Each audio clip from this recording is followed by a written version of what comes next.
Alhamdulillahirabbil alamin, assalatu wassalamu ala asrofil anbiya'i wal mursalin wa ala alihi wa ashabihi ajmain.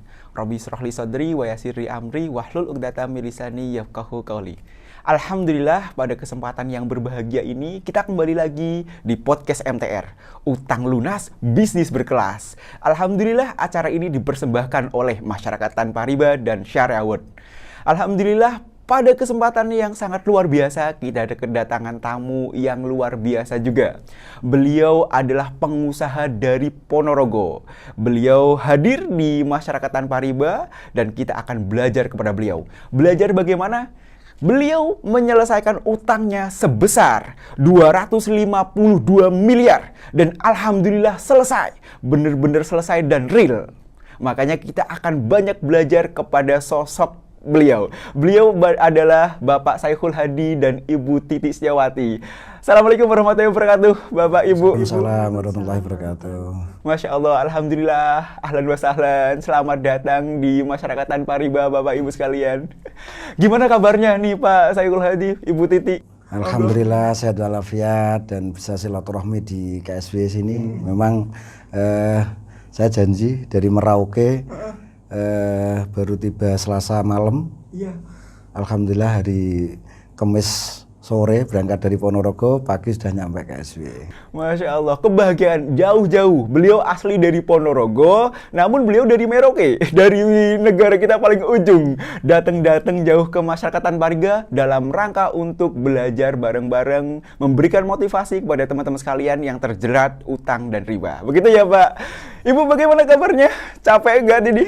Sedikit capek karena mobilnya ulang-ulangan sama anak-anak. Oh gitu. Tapi baik, alhamdulillah menyenangkan. Sedang masih libur ya Bu ya? Masih daring ya? Kalau hari Jumat ini kebetulan anak-anak memang libur sekolah. Ya, tapi untuk hari-hari biasanya ya sistem daring. Alhamdulillah. Bapak, Ibu, boleh diceritakan nggak sih? Kan ini tadi saya sebutkan hutangnya adalah 252 miliar. Itu bukan nilai yang sedikit, sangat banyak. Banyak orang mungkin, oh bener nggak sih gitu ya? Boleh diceritakan, itu bener Pak hutang segitu Pak Saikhul? Silakan. Alhamdulillah sangat benar sekali. Tapi untuk saat ini saya sudah mulai lupa ya. Jadi saya lebih mengutamakan gimana saya lebih berbisnis dan saya melupakan utang-utang seperti itu. Jadi karena saya termotivasi dengan bisnis ya. Jadi hutang tetap harus diselesaikan. Yang paling penting gimana kita mengupayakan hutang itu cepat terselesaikan kan seperti itu. Itu dengan membangun bisnis yang lebih maju, lebih maksimal, kita lebih semangat lagi kan seperti itu. Boleh diceritakan Pak Saikhul, Ibu Titi, bagaimana dulu proses ketemunya dengan MTR? Kenapa bisa sampai kenal dengan MTR dan bergabung dengan Masyarakat Tanpa Riba? Silakan mungkin Bapak dan Ibu, monggo. Ya, gini Mas ya, jadi dulu sebenarnya itu waktu tahun 2018 saya mau menambah lagi, mau top up lagi. Karena kalau nggak top up, bisnis saya akan jatuh, ya akan jatuh ya. Jadi karena untuk menyelesaikan terutama BG-BG yang sudah saya terbitkan kan otomatis kan harus top up lagi, harus nambah lagi, harus injeksi lagi kan seperti itu. Saat itu singkat cerita saya punya sahabat karib namanya Pak Haji Thohir Fauzi yang punya German Hasbi, yaitu datang ke kantor saya, jangan nambah lagi kan seperti itu ya. Saya dikasih 3 poin saat itu ya. Jadi hentikan hutang kan seperti itu, hentikan hutangnya, kemudian bangun silaturahmi, kemudian seperti itu ya, bangun silaturahmi, kemudian berdakwah kan, itu 3 poin yang waktu itu dikasihkan Ustadz sama saya. Ada 3 poin yang diambil ketika pertama kali belajar di MTR. 1 adalah stop utang, kedua adalah silaturahim, ketiga adalah berdakwah.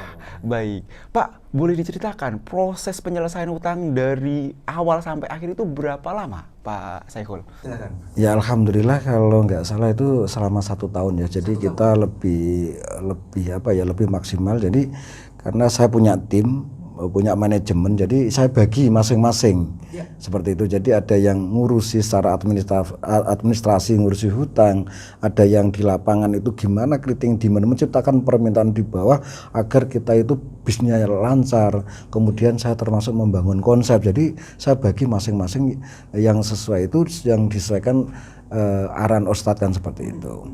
saya kembalikan lagi ya. Jadi ini kembali lagi gimana saya ketemu MTR ini termasuk salah satu, ini juga dorongan dari istri juga waktu itu ya. Jadi pada saat itu saya dikasih buku merah ya waktu itu, tapi nggak saya baca kan seperti itu. Saat saya di Bogor itu belum saya baca. Kemudian ini istri mungkin bisa menceritakan ya. Jadi kejadian di rumah tangga seperti itu kan sangat sensitif ya.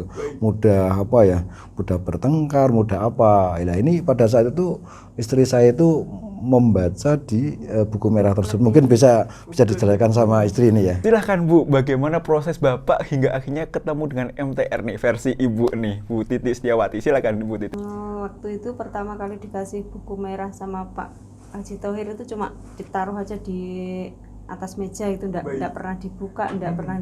Saya juga akhirnya penasaran, ini buku merah apa ya isinya, kok apa semuanya kok mirip dengan yang kita alami. Akhirnya kan satu persatu saya foto, saya kirim ke Bapak. WA ya. Baik. Untuk memutuskan beliau ikut gitu Pak ya, kan pasti ada proses pemikiran yang panjang juga. Bagaimana Bu menghadapi itu Bu? Merayunya sampai sejauh mana hingga akhirnya beliau luluh dan ikut begitu Bu Titi? Silakan Bu Titi.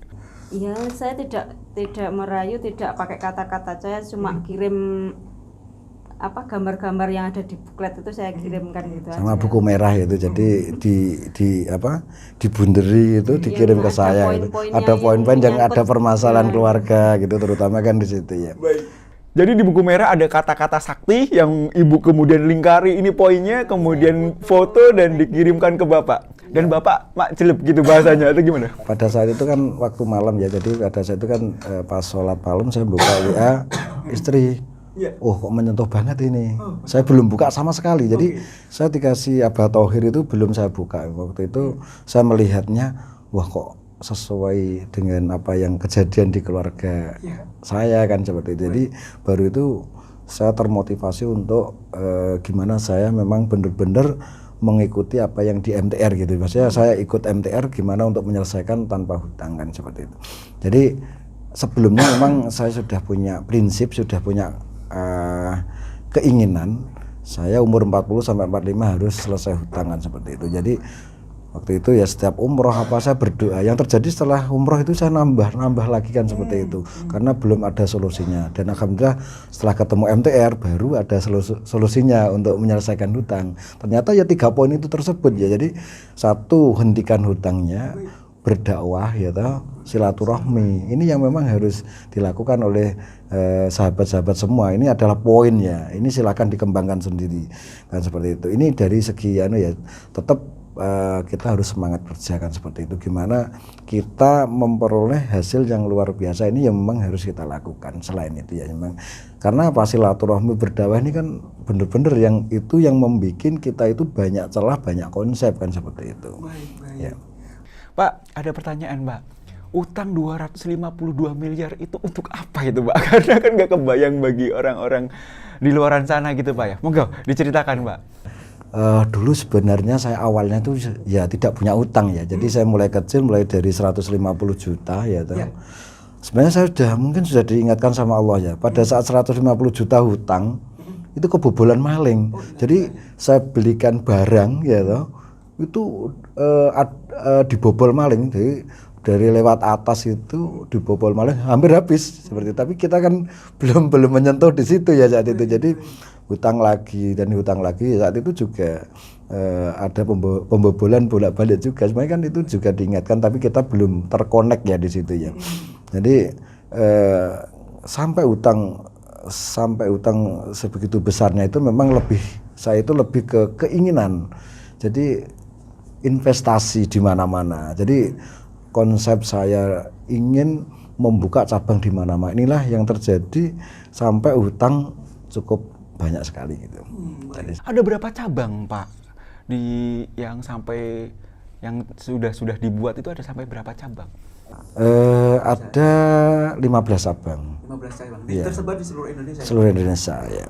Itu di dalam proses penyelesaian gitu Pak. Selain tadi mungkin tahapan-tahapan, intinya ada 3 ya, stop hutang, kemudian bersilaturahim, kemudian berdakwah.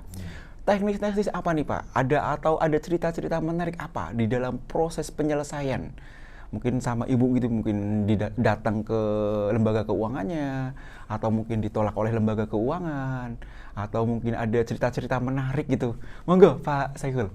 Ya memang jadi tahap pada saat itu menghentikan utang itu ya luar biasa. Jadi dari perbankan ya sempat kaget juga ya. Jadi saya menghentikan itu ya memang saya harus silaturahmi waktu itu ya, saya dari masing-masing bank saya silaturahmi ya, memang ada penolakan juga, ada yang memang disambut dengan baik untuk menyelesaikan karena historisnya kita kan juga hubungan baik kan seperti itu. Ya, alhamdulillah dengan mengedepankan kita itu beretika seperti itu, gimana penyelesaiannya dengan perbankan, alhamdulillah juga diterima dengan baik kan seperti itu. Ya intinya menurut saya lebih banyak apa namanya ya, karena dulunya itu berhubungan dengan baik, kemudian alhamdulillah saya dengan beretika, kita berhadapan dengan apa ya, dengan tata cara yang baik, alhamdulillah juga diterima dengan baik. Intinya seperti itu rata-rata ya. Jadi dari semua perbankan alhamdulillah diterima dengan baik kan seperti itu. Artinya tidak perlu menggunakan otot gitu Pak ya, tidak perlu keras-kerasan, tidak perlu berargumen kenceng-kenceng gitu, santai saja, kalem gitu Pak ya, tawaduk juga gitu ya Pak ya. Ya alhamdulillah, jadi saya benar-benar dengan kita silaturahmi, kita komunikasi kan diterima dengan baik alhamdulillah, tanpa ada sampai ke pengadilan apapun. Karena bagi saya lebih apa namanya ya, mengedepankan kalau kita ngaji di pondok itu namanya adab asar itu tadi ya, itu jadi kita beretika kan seperti itu. Jadi ya memang saya sudah pasrah di situ. Memang waktu itu saya juga mengajukan beberapa poin ke perbankan. Pertama kita bisa nyicil, yang kedua atau AIDA ya silahkan kalau mau diambil, yang ketiga silahkan kalau mau proses hukum. Yang terjadi kan alhamdulillah diterima dengan kita itu bisa nyicil, kemudian seperti itu ya. Jadi alhamdulillah kemudian ada yang merubah akadnya juga seperti itu, alhamdulillah itu sampai selesai kan seperti itu. Pak Saihul, ada cerita dulu pernah menerbitkan sampai 300 lembar giro kosong gitu Pak ya, yang dimana nilai per bulannya bisa sampai 60 miliar. Dan itu kan membuat tekanan yang luar biasa, karena itu kan hubungannya kan mungkin punten ada ranah pidananya gitu ya Pak ya. Monggo diceritakan Pak tekanan itu Pak. Ya alhamdulillah, jadi karena saya hubungan dengan produsen itu baik, dengan supplier itu baik. Jadi waktu itu ya memang apa yang diajarkan sama Ustadz, silaturahmi dan komunikasi kan itu. Jadi saya mengomunikasikan bahwa BG yang saya terbitkan ini saya minta mundur, minta waktu untuk saya selesaikan. Jadi ya memang untuk menyelesaikan bukan waktu jangka waktu 1-2 bulan, memang ada yang juga 6 bulan sampai 1 tahun juga, sesuai dengan kapasitas bisnis saya seperti itu. Jadi BG yang sudah saya kasihkan ke supplier, ke produsen itu ya saya minta waktu kan gitu. Alhamdulillah hampir semuanya itu menerima gitu, menerima kan seperti itu. Karena kalau bisnis awalnya kita baik, kita bangun dengan baik, ya hasil akhirnya kita juga diterima dengan baik. Catatan saya nih Pak, kalau Bapak dulu mungkin sebelum bergabung di MTR, Bapak kan selalu top up terus, apalagi dengan menerbitkan BG tadi yang nilainya 60 miliar. Ada bisikan-bisikan top up lagi dari tadinya 252 miliar bisa top up lagi 100 miliar lagi, 100 miliar lagi, bisa sampai 400 miliar ya Pak ya. Gimana itu Pak?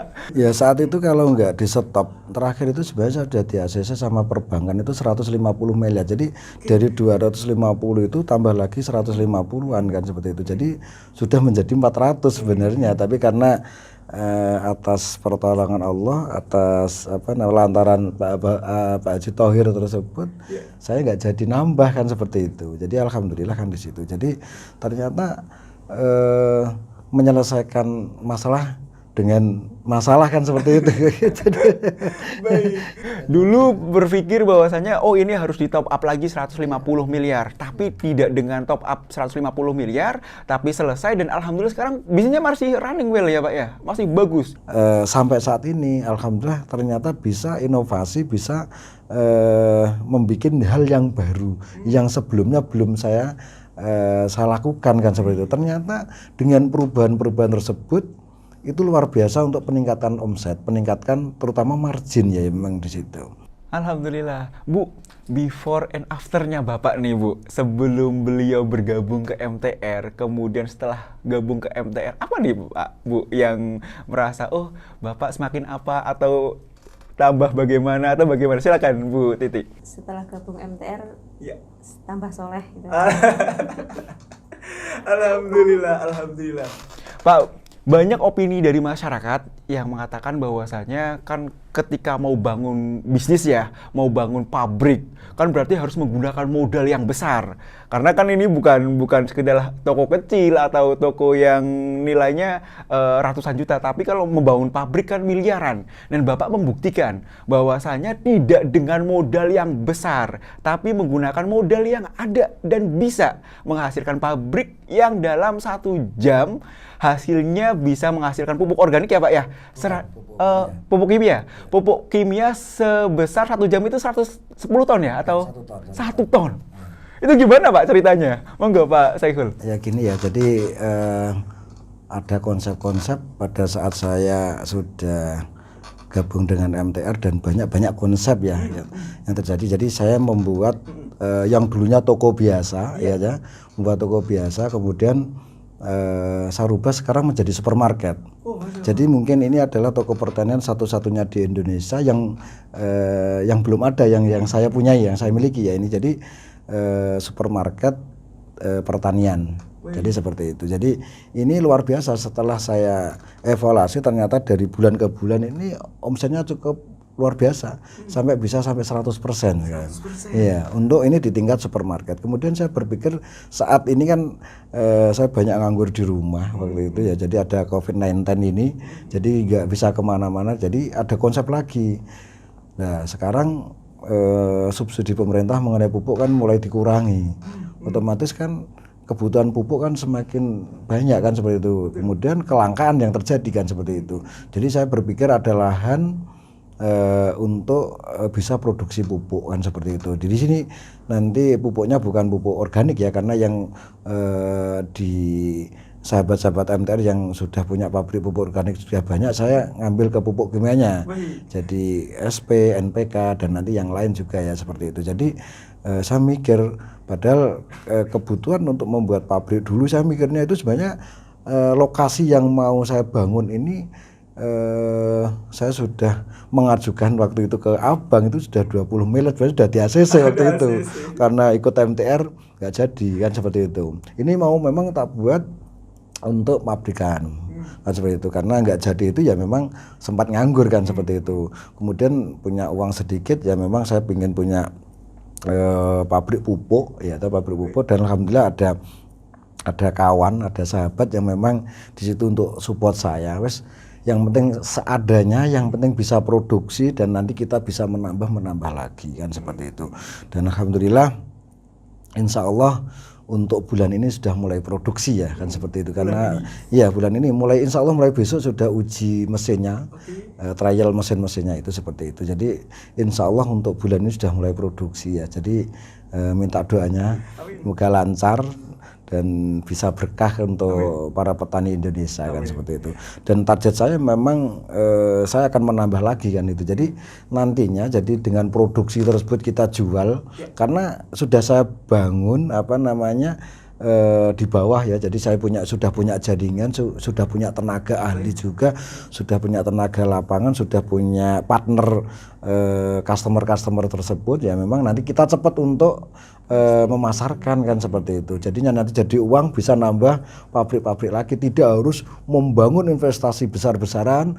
Kita belum bisa produksi, tapi kalau investasi besar bukan dari uang sendiri ya memang nanti kemakan nanti lagi berbunga lagi kan seperti itu. Jadi ini langkah yang memang diajarkan di MTR ya toh, karena kebutuhan bukan karena keinginan kan gitu seperti. Karena kebutuhan ya memang yang dibutuhkan ini. Jadi kita semakin besar karena mulai dari kecil kan tersebut.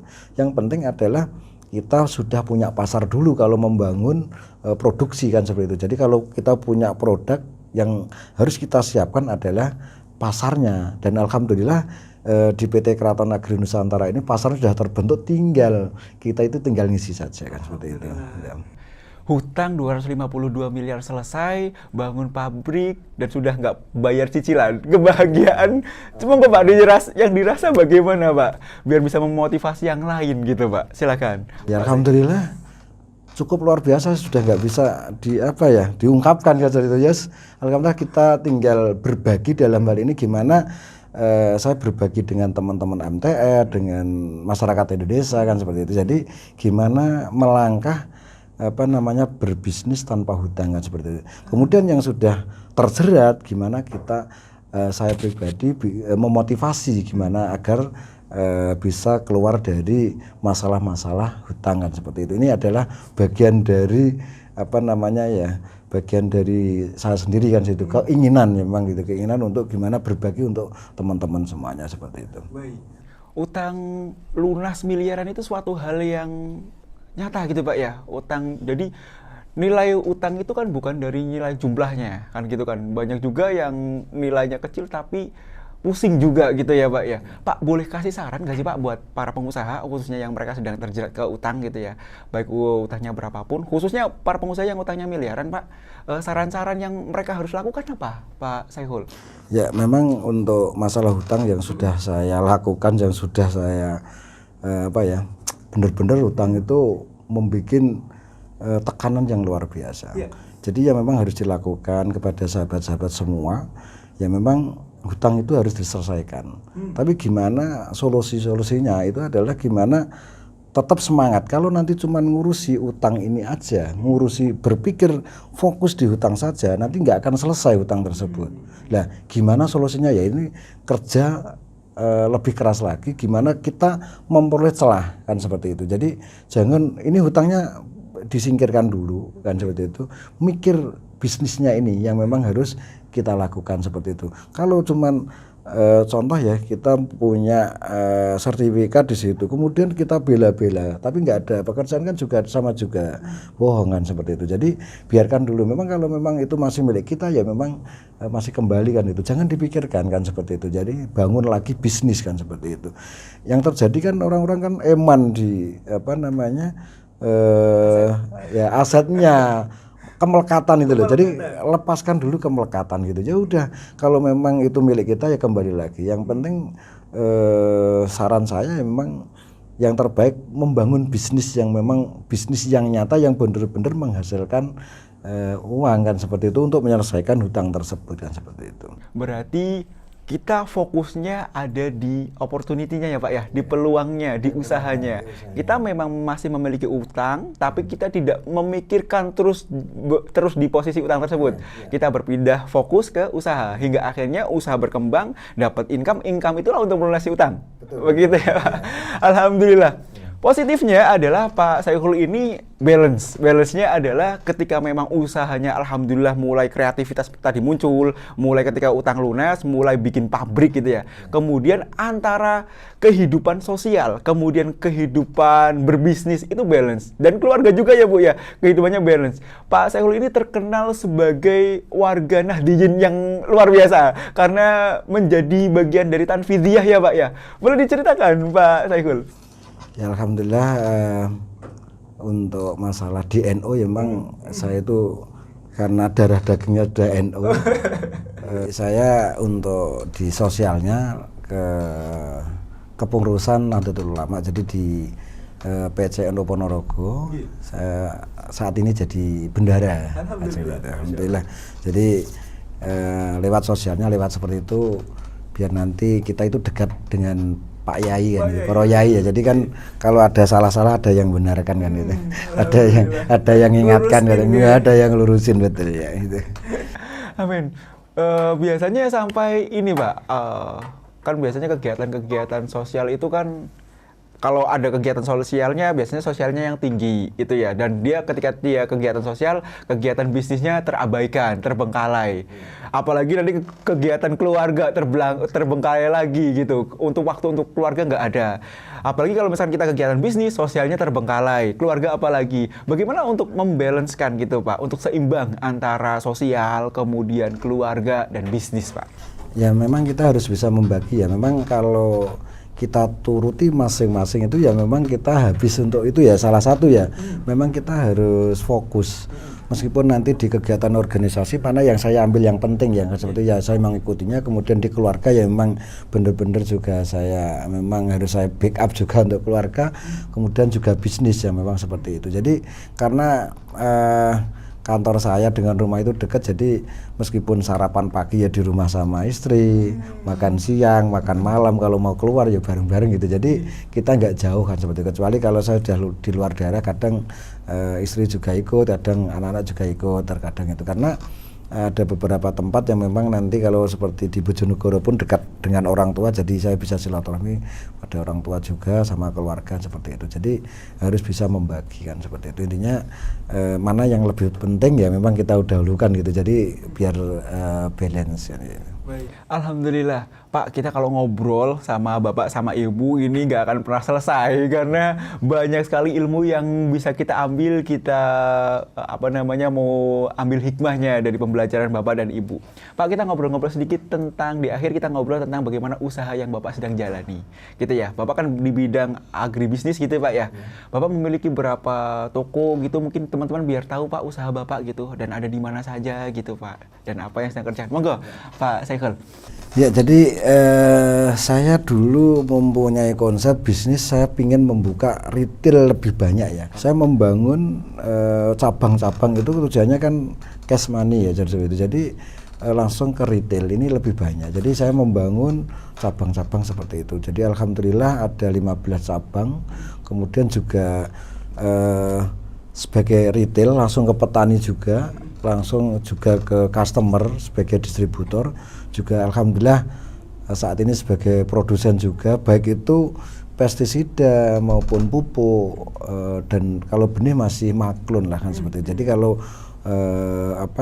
pestisida, jadi obat-obat pertanian dan pupuknya sudah mulai ada saat ini kan, sudah mulai ada. Ini menangani seluruh Indonesia Pak atau wilayah tertentu saja? Ini saya ada di Jawa, Sumatera sama Sulawesi. Yang belum saya buka ini Kalimantan memang ya. Jadi karena pada saat itu sebelum saya ikut MTR sebenarnya saya canangkan saya mau buka cabang di Kalimantan. Kemudian setelah saya mengikuti MTR ini belum terbentuk. Insya Allah nanti kalau sudah ini berjalan produk-produk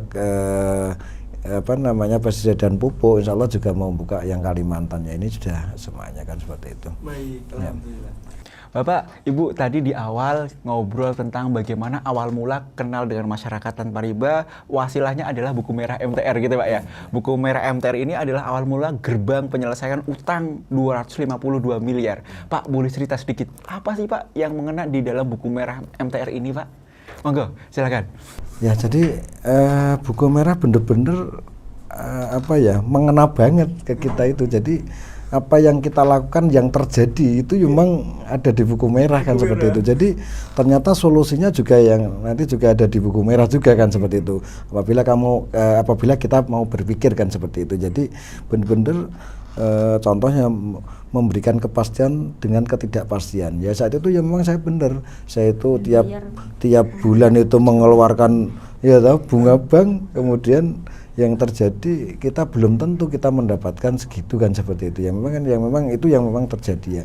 Jadi tabiat buruknya ya memang banyak sekali lah yang terjadi, mengena sekali itu. Baru kita itu berpikir dan benar-benar kita menghentikan seperti itu. Saya flashback Bu, keingat kalau tadi bayar bunganya per bulan bisa bayar berapa M Pak, atau berapa ratus juta dalam satu bulan bunganya saja Pak Saikhul? Ya ini kan tergantung ya. Jadi saatnya kan ini pinjaman saya kan bentuk rekening koran ya.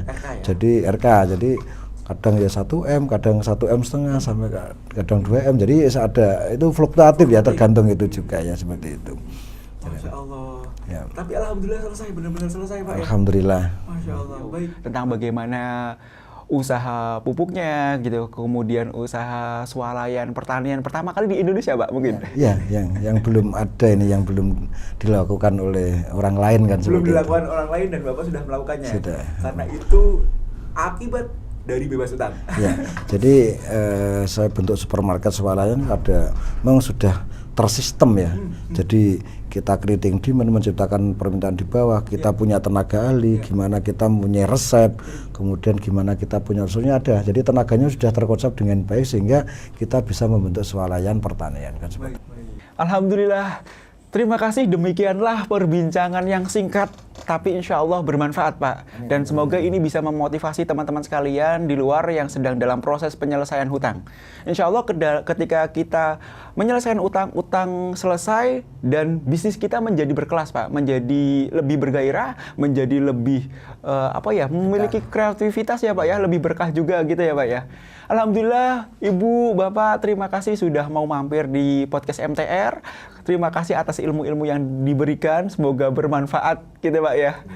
Bagi Bapak Ibu sekalian yang merasa bahwasanya podcast MTR ini bermanfaat, podcast MTR Utang Lunas Bisnis Berkelas, silahkan subscribe, kemudian komen dan share. Dan kita memberikan informasi tentang bagaimana kalau Bapak Ibu sekalian mau bergabung dengan masyarakat tanpa riba. Kalau Bapak Ibu sekalian mau bergabung dengan masyarakat tanpa riba, silakan hubungi nomor-nomor yang ada di deskripsi. Silakan di situ ada beberapa admin gitu, ada beberapa admin, silakan hubungi. Kemudian nanti akan bisa tersambung dengan tim masyarakat tanpa riba. Kemudian bisa juga bertemu dengan pegiat-pegiat di masyarakat tanpa riba di seluruh daerah di kota besar di Indonesia. Baik, alhamdulillah kita semoga bisa terus memberikan motivasi bagi Bapak-Bapak Ibu sekalian dalam rangka lunas utang. Kita baca istighfar 3 kali Bapak Ibu. Astagfirullahaladzim, astagfirullahaladzim. Baca alhamdulillah 3 kali. Alhamdulillahirabbil alamin, alhamdulillahirabbil alamin, alhamdulillahirabbil alamin. Baca doa kafaratul majlis. Subhanallah hamdika asyhadu alla ilaha illa anta astaghfiruka wa atubu ilaik. Terima kasih Bapak Ibu sekalian. Wallahul muwaffiq ila aqwamit thoriq. Assalamualaikum warahmatullahi wabarakatuh.